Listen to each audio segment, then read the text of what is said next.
চিকিৎসকগণই কিন্তু রোগে শোকে কাতর মানুষের পরম বন্ধু হয়ে ওঠেন, এবং এই কথাটি আমি আমার জীবনেও এটি উপলব্ধি করেছি। এই দেশেরই প্রখ্যাত কয়েকজন চিকিৎসক আমার মাকে অনেকগুলো বছর ধরে চিকিৎসা দিয়েছেন, প্রত্যেক মুহূর্তে ওনারা তাকে টেক কেয়ার করেছেন। উনি মৃত্যুর কিছুদিন আগে উনি বিদেশে গিয়েছিলেন। এখানে ডিবেট হচ্ছিল আমাদের মধ্যে যে আবার ওনাকে নিব কি নিব না, নিব কি নিব না।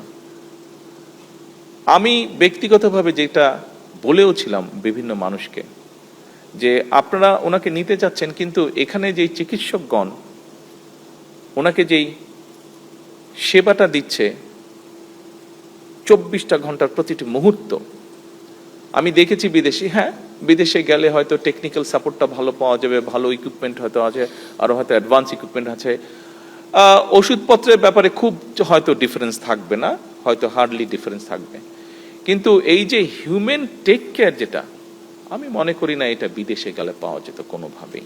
যেই সেবাটা ওনার জীবনের শেষ দিন না, আমি বলবো শেষ মুহূর্ত পর্যন্ত, শেষ মুহূর্তে আমার আল্লাহ তৌফিক দিয়েছিলেন, আমি সেখানে থাকতে পেরেছিলাম।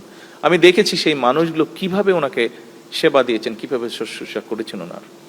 এইটা বোধহয় যতই ভালো হসপিটাল হোক পৃথিবীর, যতই অর্থ দিয়ে হোক, এইটা পাওয়া যেত না। সেজন্য ব্যক্তিগতভাবে আমি সেই মানুষগুলোর কাছে অত্যন্ত কৃতজ্ঞ।